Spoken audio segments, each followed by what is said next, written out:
Hello everyone. Thank you so much for joining me here today for our big announcement.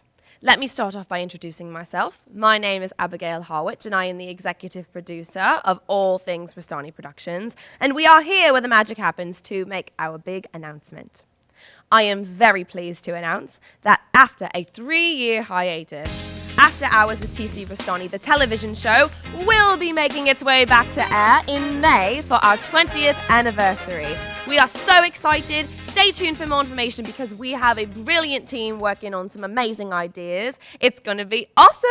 All I can say is this is OMG News. Sit back, strap in, and get ready for After Hours with TC Restani. This is Abigail Harwich, executive producer, welcoming you to the show. And now, TC Restani! Alrighty, welcome to the After Hours of TC Restani, the podcast. I'm TC Restani, emanating from the palatial podcast penthouse, and I am joined by the lovely and talented, the executive producer of this program and all of Restani Productions, the one and the only Miss OMG herself, Abby Harwich. Hi, how are we? Better than you. You have a raspy voice. I do. I thought Kathleen Turner was doing the podcast with me today. So let's just give a little backstory here. We heard at the top of the program that we are back in production. Yay! The big announcement It's very exciting. I'm very excited. Coming back in May. We're going to be back doing the live version of After Hours of TC Restani, the television version, after a 3-year hiatus. It's so long. Thanks to COVID and all this other crap that was going on. But we'll talk about that in a few seconds. But getting back to your raspy voice. Yes. You look exhausted today. I feel like I got hit by a truck. You feel like you got hit by a truck. Now, the reason In the was... best way possible. The reason is you just finished a semi-long run Yes. in the place Chicago, locally here in the New England area. Yes, I did. And it was, this is a show that I love so much. I feel like I could dance in the show until my legs fall off at 80.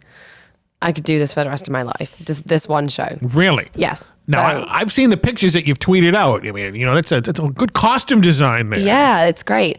The theater that I was working with, they always rent costumes from like different costume agencies who like costume specific shows, like based on either the Broadway version of the movie or whatnot. So yeah, it was really fun. It was really cool. Now you play Roxy in this, right? I do. Now for those who have never seen the movie or the play, can you give us the 411 on what Chicago is about? Sure. So anytime someone asks me this, I always just say, long story short, it's a show about women who murder their husbands, which is like kind of true. So basically the show starts off with Velma Kelly. She sings All That Jazz. And while she's singing, Roxy enters with her like lover, boyfriend, whoever. His name is Fred Casely. They go home. They get into an altercation. She ends up shooting him and killing him, but she's married. So she convinces her husband that he was a burglar and the husband needs to say that he shot him because he'll get off with it because like back in the 20s, like if you were in the right, like someone came into your house, you shot him, whatever. Exactly. So he goes along with her husband goes along with the story, and then when the cop like takes out his wallet and finds his license, he says Fred Casely, and the husband's like, Fred Casely, wait, we know Fred Casely, like there's no way he was a burglar, like we know who he is. So then it ends up coming out that she was cheating on him with Fred Casely, and she goes to jail. In jail, she meets Velma Kelly. Velma Kelly shot her husband and sister because they were cheating on her together. And then you find out about like all these other married murderesses who killed their husbands and whatnot. So for different reasons. And the whole show is basically like Velma and Roxy fighting for like the front page because whoever has the most fame at the end of the day is going to be the first one to get out. And with all this fame and press and publicity, like they'll be famous. And the only reason Roxy was ever sleeping around was because all of these men were making her these broken promises of like, oh, I know someone in the show business, or I know someone who can get you there, get you here. So that's the only reason why she did it. She just wanted to be famous. And then the show ends up ending with her and Velma both getting out of jail, and they go on tour together, and they're like famous vaudeville performers. Unbelievable. I apologize that I was not around town to see this that's play. okay. But You probably wouldn't have been able to get tickets anyway. It was all sold out. It sold out like a month ago. I'm TC Restani. I can get tickets anywhere. That's true. You could have walked in and been like, you're thrown. I do know that a lot of people who work behind the scenes here and After Hours went and saw it and gave you rave reviews. Applause. Did you get the flowers we sent? I did. They were beautiful. Unbelievable. Next time you're doing a big major Broadway production not on Broadway, let me know in advance so I can clear my schedule and whatnot.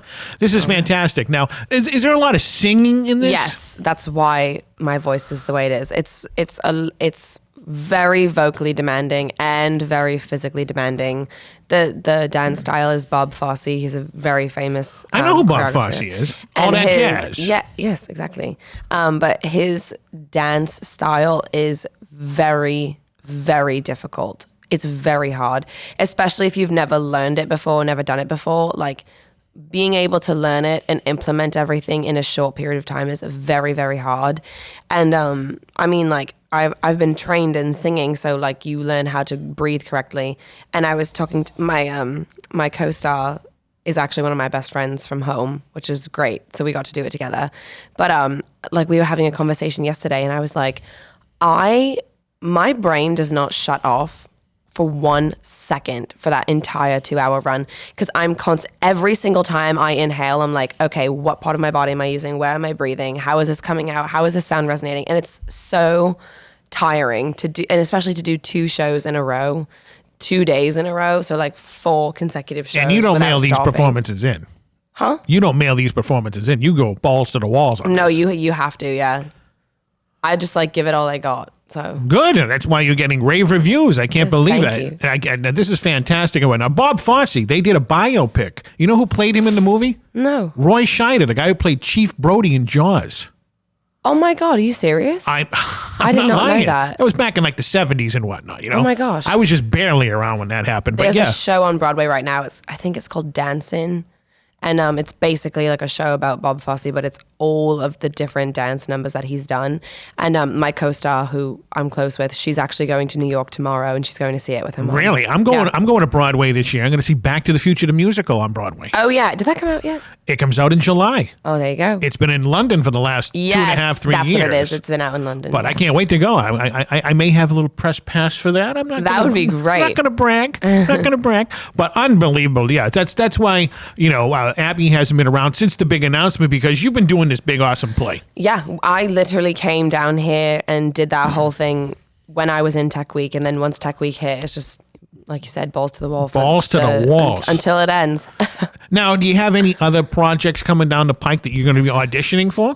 Not so much performing wise. I didn't really even have Chicago lined up either. I'd found out that they were going to do it, and I was like, screw it, I'm going to go audition. Because I knew my friend was doing it, and like we wanted to play these roles forever. So it ended up working out.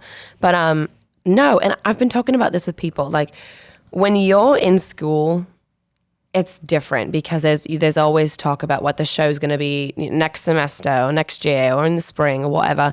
And then when you're an adult, I don't want to say that dream or that flame kind of gets like crushed or burnt out, but it's just like you end a show and you never know when the next one is going to be. I mean, it's kind of freeing in a sense, because it reminds you that you can kind of do whatever you want. It's nice to like be an adult now, and like now I have a job and I have all these things that I'm passionate about, but like I know that it's the ball's in my court to do what makes me happy. So it's exciting to know that I can audition for things in the future, but I don't necessarily have anything lined up right now. Well, maybe you can produce After Hours, the musical. The musical, that would be hysterical. That would be hysterical. But speaking of After Hours, like we said at the top of the program, the big announcement, we're back in May. I'm very excited and nervous at the same time. Why are you nervous? People always say that, do you get nervous? And I say, if you don't get nervous, you shouldn't do it. So I only get nervous when I know that certain people are there. Really? Like who? Like people I know. Really? When I'm going on stage and there's no one there, or at least I don't know anyone's there for me, I freaking knock it out of the park. If I know there are people there, I'm like thinking about it. Now there's got to be stage lights on you. Can you actually see the audience? It depends on like the setting you're in. All right, because when we do the show down here, I got the really sunglasses bright. on, and the stage lights on. I can't see anything. Yeah. I'm lucky I can see the floor directions from the people behind the camera, let alone the people who may or may not be in the audience out there. But yeah, I still get butterflies, and you know, should. You're supposed to get them because this is exciting stuff. Exactly. And we've got a lot of exciting stuff planned for the big TV show when we return it back in May. Mm-hmm. But one of the things I wanted to talk about that just basically broke on the timeline on the Twitter was Bo Montana. Colonel Bo Montana, my lifelong friend and mentor, kind of a mentor, and pain in the ass at times, but co-host of this program for our 20 years that we've been doing it off and on. This May will be our 20th anniversary. We had a meeting with him, you and I, and he called the meeting actually, and he's like, I think I'm gonna go into semi-retirement. Yeah. And I was like, you just sit there and grunt and whatnot, and and your presence is awesome. I can't deny. Everybody that loves him. He's the Everyone loves him. He's the Arthur Fonzarelli of the program. Exactly. And he was like, I'm going to step down for a little time. I'm getting old up in age. And I said, Bo, whatever you want to do, you can do it, right? Yeah. He's like, I'm going to travel. I'm going on vacation, whatnot. Then all of a sudden, out of nowhere, he got hired by Aunt Petunia as her bodyguard. Yeah, I saw that. I'm like, what the hell is that all? Man, was this all a setup all along? A ruse. Yeah, a ruse. Did him and Petunia put this together? Now, the video footage that I just saw that's out on our Twitter. We're recording this podcast on Monday the 13th, and it was Bull accosting someone who was looking to get an autograph, and they were videotaping it with their phone, and it looked like Bull pushed them out of the way. And I don't know if there's any lawsuits or anything going to be on. Was Bull just doing his bodyguard duties and whatnot? I haven't heard of any yet. So. Those two couldn't get locked up together, all right? No. Petunia and Bull, and we had Bull lined up to be coming on the program as a co-host again, but he decided to go a different route. He's still part of the program. He can come on anytime he wants. Of course. There's no disputing there. But just a little, I don't feel like betrayed, but I kind of feel like, the deep pockets of Colonel Bo Montana. You got some beef with Aunt Petunia? I don't have any, I'll always have beef. Any unspoken beef that made her take him? Aunt Petunia and I, she's my only living aunt, and she's my dad's sister, so she has my last name. And we have not had a beef, but just, my aunt, she's kind of out there. She's crazy. She's crazy. Let's get down to brass tacks. I've known her for a while. She's crazy. Would I buy a used car from Aunt Petunia? Absolutely not. Well, am I upset that she took Bo Montana away? Not really. Because how much trouble behind the scenes has Bull gotten us into? Not major trouble, but skipping out on paying a meal, or forgetting to just stupid things. Right. All right. So we decided, all right, the Colonel's out. He's got this new gig. Yeah. He's over there with Aunt Petunia doing God knows what. So who are we going to have as the permanent co-host? We know you're going to be on the program, but you can't be technically the co-host because you're the executive producer of the program, and you have executive producer duties, so you may or may not be on camera all the time. Exactly. So we decided, who is it going to be? No other person in the world than my mentor, Mr. Ricky Bittman, is going to be. Unbelievable. We had a meeting with Ricky Bittman and his Winnebago that was up on stilts because it's the winter time. It was kind of odd climbing into that thing. And we discussed it. We went on a road trip this past weekend out to have Coney Island hot dogs in Worcester. We made it. Nice. We went on the hot dog hunt. We were talking about his duties as co-host. Now, the Ricky's an unbelievable entertainer. He's great. He is amazing. If you listen to him on his unbelievable podcast, which is exclusively on Spotify, called Ricky Bittman's Jukebox, you know what kind of talent this guy brings to the table. Yeah. He's been on the show a gazillion times. He's been there as kind of like a co-host on the program. And we're just looking forward to having this unbelievable team back together again. It's going to be great. You're going to be leading it. I'm going to be hosting it. Ricky's going to be co-hosting it. We're going to be a force to be reckoned with. We're going to be a force to reckon with. Look out, Star Wars, because the force is definitely going to be with us. Exactly. So we got some big name guests lined up. We don't let the cat out of the bag in case anything happens or anything. But the program will be recorded in May and will air hopefully we want to have it airing on our 20th anniversary, which is May 29th, coincides with Memorial Day this year. So we may not have it on May 29th. I'm hoping we are, but definitely in early June. In fact, maybe even June 1st. But, it'll be exclusively on our YouTube channel, which is youtube.com/afterhourstc.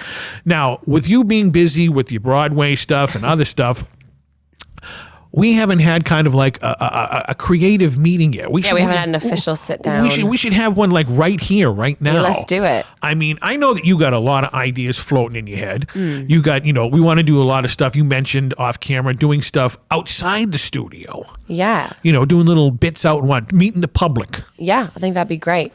We still have to make our dip video. I know, everyone. I know. I'm sorry. I know. We're going to do the dip video. We'll take a ride to the airport. I think that would be hysterical. that would be so awesome.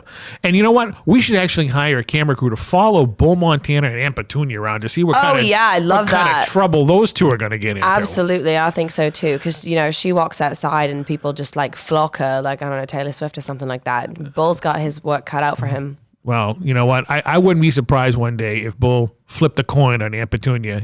Everybody's got a price, and that guy's price could be a hot dog or a hamburger or something on the equivalent that would make his stomach go yummy. But there's a lot of things out there that we're going to have to keep close to the vest as we're talking about for the show. Yeah. But also we have to keep an eye on Aunt Petunia and Colonel Bull Montana. I know we got a lot to do, got a lot on our plate. Unbelievable. And we talk about this all the time, the rest of the cast and crew, but you have been such an inspiration to us down here on After Hours at TC Restani. That's so nice. I mean, we hired you in 2020. I know, I keep forgetting. And then, of course, boom, the world went to shit.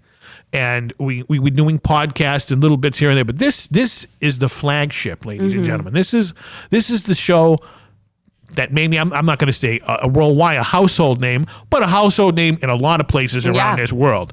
Is the TV show 5-time best talk show. We have the awards. Yeah, I know they're shining. I see from over here. You are going to have to get us to number 6. Okay. That is it. You look like Marsha Brady. There were 6 kids on that show.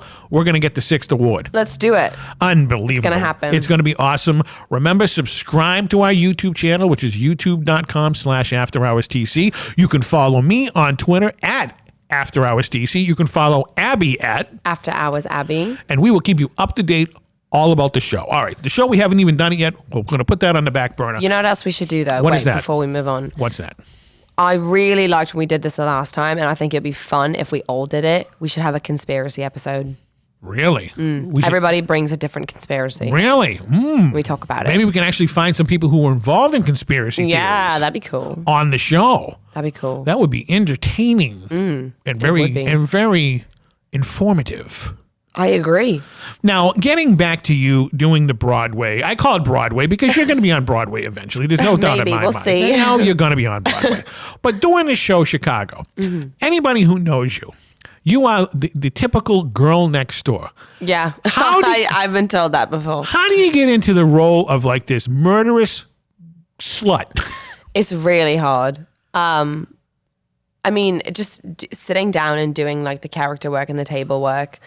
Like I said, one of my best friends is playing the other role. So like we carpool together and the whole car ride, I mean, obviously we talk about life, but like the whole car ride aside from that, we are literally talking about our characters and like finding the easiest way for me to get into character is finding like outside motivation of things happening in my life that can like help me relate to a specific moment in the show.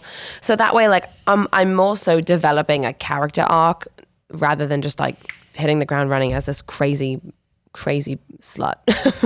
Now, do you have any inspiration? Did you watch? No, I haven't seen the movie in a million years. Oh, it's so good. I love it.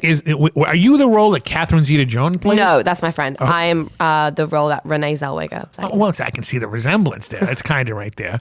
Now, did you look into like homicidal crazy people? No, not really. Not really? No, I'm also watched like a bunch of different like bootleg productions of Chicago. Right. And I like tried to, I memorized all my lines, but like I tried to see how different Roxys would play like certain parts of the show. Or like if there was a line that I was having trouble like finding a motivation for, I would like see how other people did it and I would try to figure out like a way to kind of resemble that or like make it my own. Yeah, and then I watched the movie, and I mean, Roxy, everybody hates Roxy from the start. Like, everybody hates her from the start because she's a manipulative person. But what I came to terms with the way I play Roxy is that she is a fake nice person, but she's a wannabe bitch. Like, she's not either. She just kind of like flows with the crowd and like is willing to do whatever she does to get the step ahead. Right.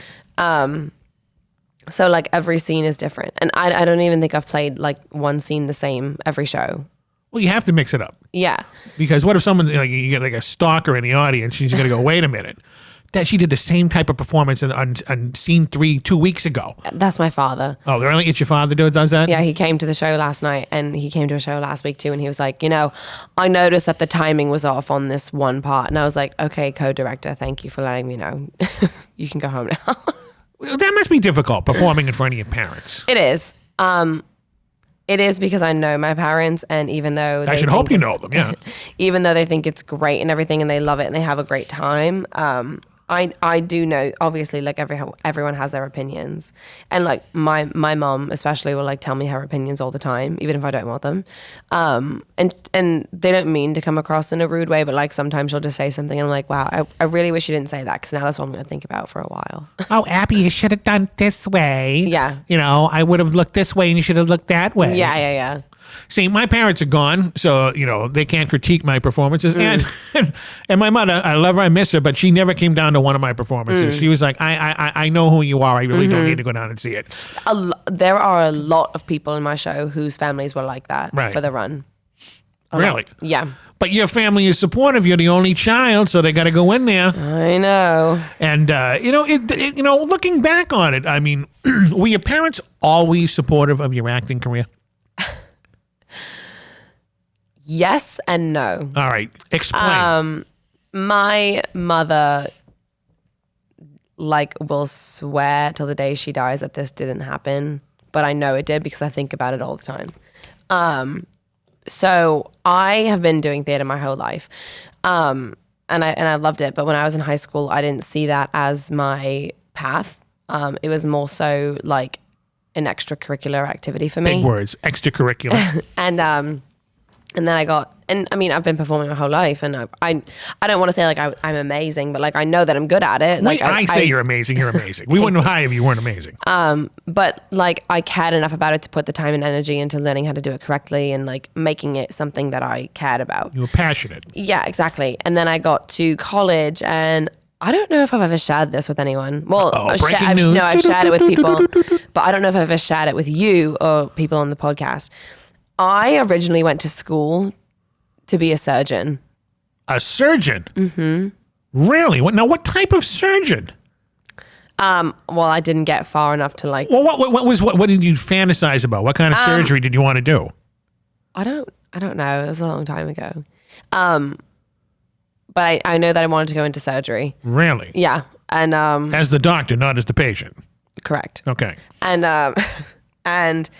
I got halfway through my freshman year, and I just felt like so not myself, like depressed, defeated, and I couldn't figure out why. Did like blood bother you? No. I just mean like I wasn't doing any theater. And I was just like dedicating myself to my studies and like other things that I was doing, and I just felt like so not myself.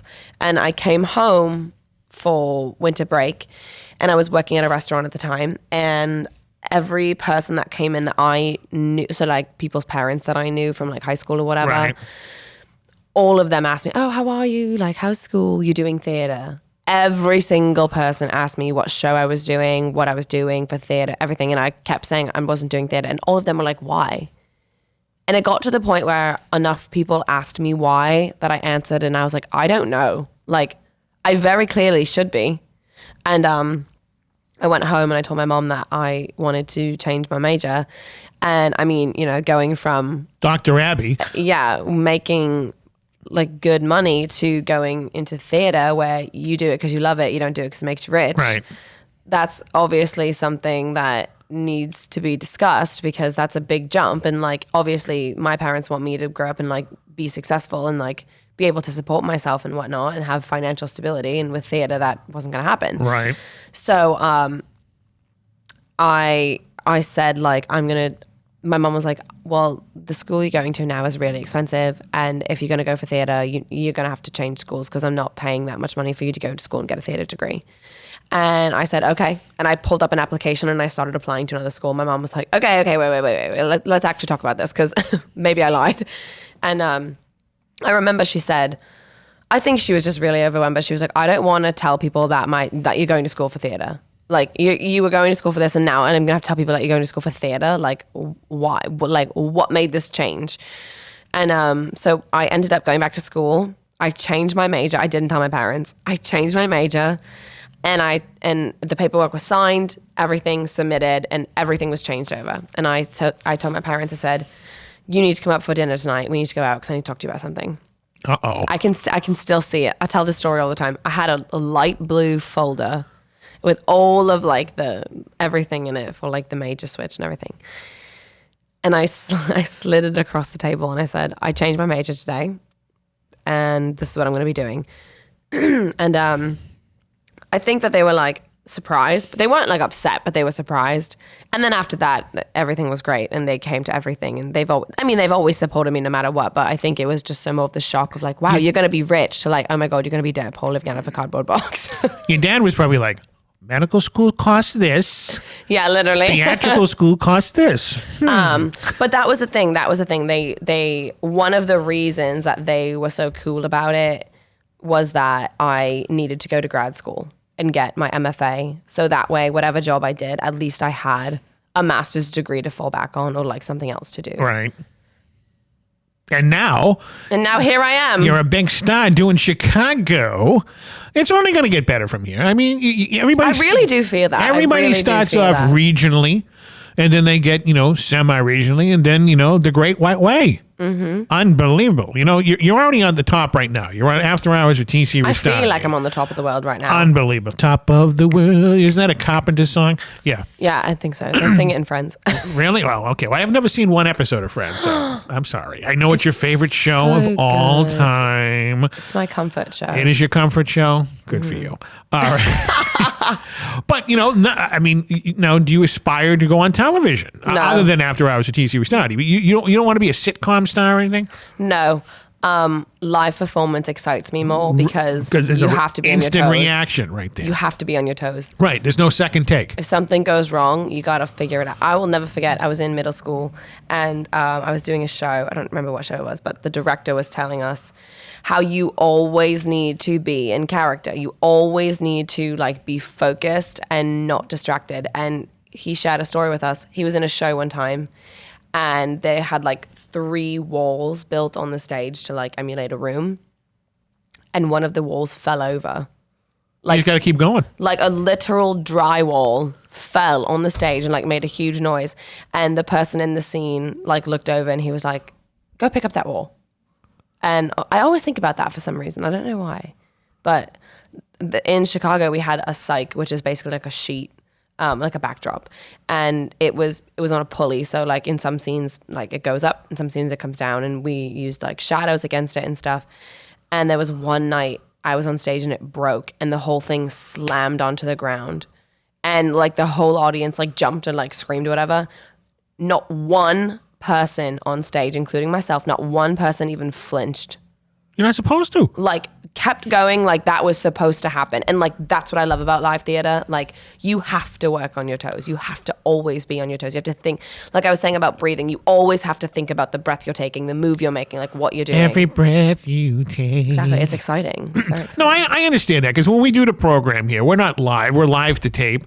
But sometimes a light has popped or something has fallen out of the grid. Someone, a camera person fell asleep one time and fell out, well, he was inebriated, fell out of a chair. Is this real? It is 100%. Oh my God. 100%. And you just got to keep on going. Yeah. You can't stop. Yeah. If you're in a rhythm with the guest or you're in a rhythm with yourself, you just can't stop. Yeah. I mean, if you're on a movie set or whatnot, cut. Yeah, they could do a million But takes. if you're in front of 300 people, you can't stop. You can't, unless you're having a heart attack on stage. That's another thing too. Like I've done a couple film projects before, and like the only things I've known about that project are like the 3 or 4 scenes that I've done. And then you see the whole thing come together and you're like, oh my God, that's so cool. But also like, I wish I knew that all this other stuff was happening, because I would have played this part so differently. And in theater, like you see the whole picture. Right. Well, you also rehearse a gazillion times too. Right. Exactly. Right. So when you're doing live, like we don't rehearse our program down here. We just, and go. Right. And whatever comes out, comes out. We have a kind of like bullet points, what we want to hit and whatnot. But that's why I've always appreciated live theater. Because you're in the moment. You can't break the fourth wall. You can't break character. Right. You just got to keep on going. I don't care if there's a nuclear war going on outside. If the people in the audience are staying, that's your focus. Yes, exactly. You have to keep them in those seats. And it's hard, but it's exciting. It is exciting.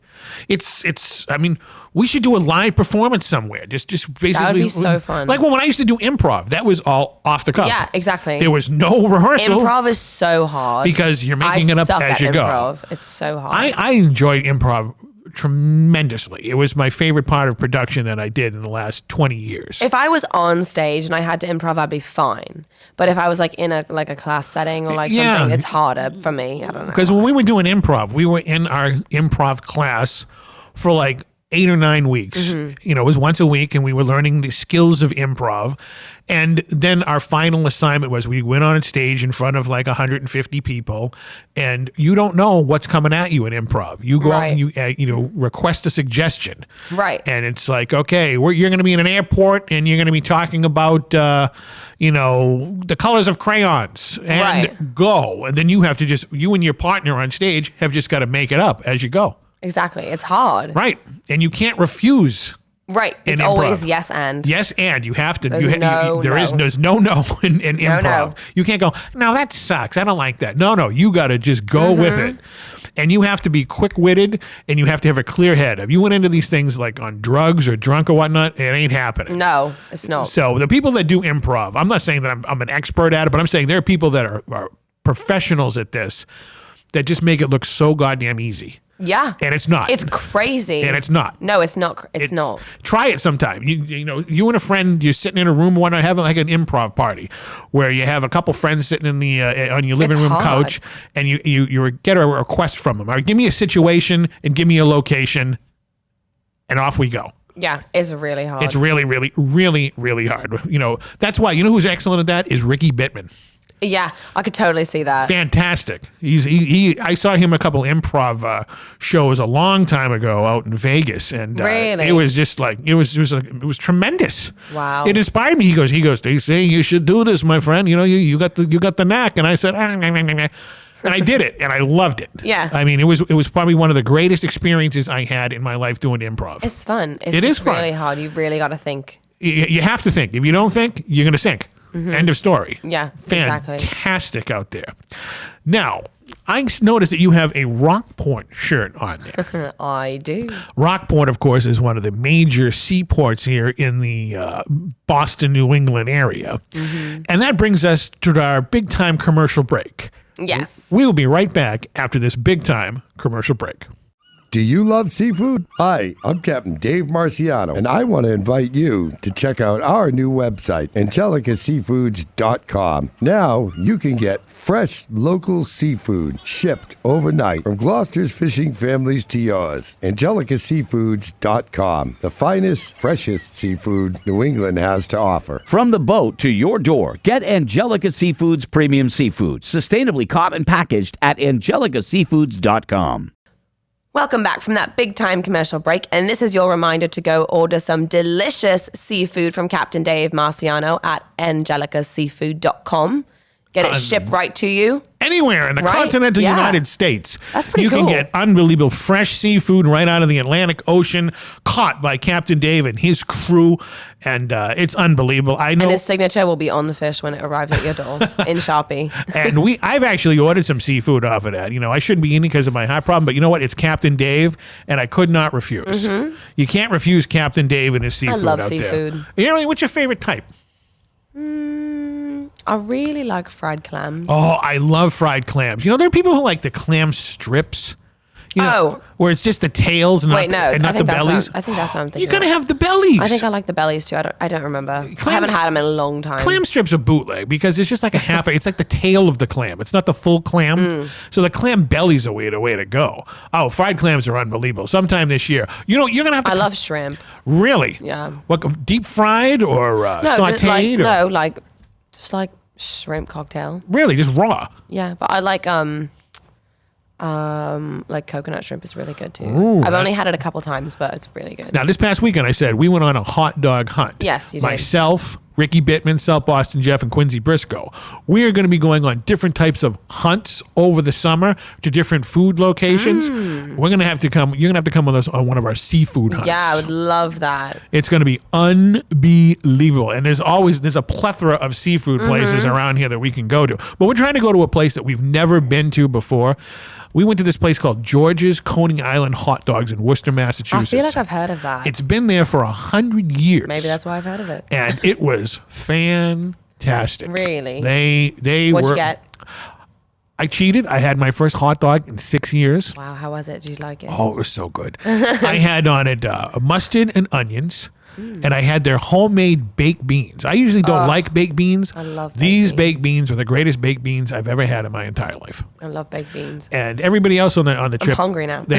they had multiple hot dogs with chili and all this other crap on it. But it was damn good. So when we find out we're going to go on the seafood one, I'm going to do a little SOS on your phone so we can get you down there to come with us. That'd be great. Really. So other than that, the show is coming back in May. It's going to be awesome. It is. I can't wait. You have a lot of guests lined up that we're not going to let the cat out of the bag. We don't want to advertise anybody, and then something happened. If we've learned anything from COVID, you can't plan anything. No. And we don't want to do that and jinx ourselves. Exactly. But we got massive posters coming out that are going to be plastering everywhere. And if you want to help support this program and advertise this program, just give me or Abby a DM and we will send this stuff to you so you can post it all over the world. Yes, that'd be great. Now, I see over here we have a box of 8x10s, new 8x10s that you're going to be autographing for some select few people out there. But we're going to open this up to all the fans out there. So if anybody wants an autographed 8x10 from the lovely and talented executive producer of the program, Miss Abigail Howard, hashtag OMG Abby, just give us a shout out and we'll send them up. But we have some VIPs that you're going to be signing these for as soon as we wrap up this program. And these people are all excited about getting these things. I'm excited. You're excited, huh? Yeah. Why? I'm excited to send them out. Are you really excited? Yeah, I am. Now, I understand the thrill. It's kind of thrilling when someone comes up and asks you for your autograph. It is, because it's like, it's really nice that people like respect me in that way. You must have signed a gazillion of them during Chicago. I did. I know you did. It was great. I heard. Not just kids, like adults and everything like that. It's very nice. It's very nice. Did you sign their playbill? I did. Is it called a playbill? Or? I mean, on Broadway it is, but I think it's just called a program. Just a program, huh? Yeah. Well, that's fantastic. Well, when we do After Hours, the musical down here, we're going to have a big time program that we'll all be signing. Down yes, here. that would be great. Can you imagine Bull singing? That'd be great. What that would sound like? He could probably scat. He could what? Probably scat. Oh, that's a different meaning. A lot of people out there. I'm not going to talk about that on the air. It's like in. Now I can't even think of it. My brain is fried. Your brain Just is look fried. it up. You had a gazillion performances in the last couple of weeks. You're exhausted, and we're going to wrap this program up now because I know you have to go back and slumber. I do. Because you got some big plans going on for this show, and you got meetings coming up, I heard. I do. I got some big ones. You got some big ones coming up. And do I have to attend these? No, it's okay. I just host the damn thing, right? No, it's okay. I'll send you the minutes. The minutes. Oh, the minutes. Unbelievable. And once again, if you want to subscribe to our YouTube channel, which you're probably watching this podcast on right now. They should be. You can subscribe to youtube.com/afterhourstc. And if you want to follow me and Abby on social media, which is Twitter, by the way, you can follow me at After Hours TC, and you can follow Abby at After Hours Abby. Unbelievable. This is After Hours. I'm TC Restani, along with... Abigail Hallway. This show has been what? OMG. And like the TV version, this is After Hours, and we never Never close.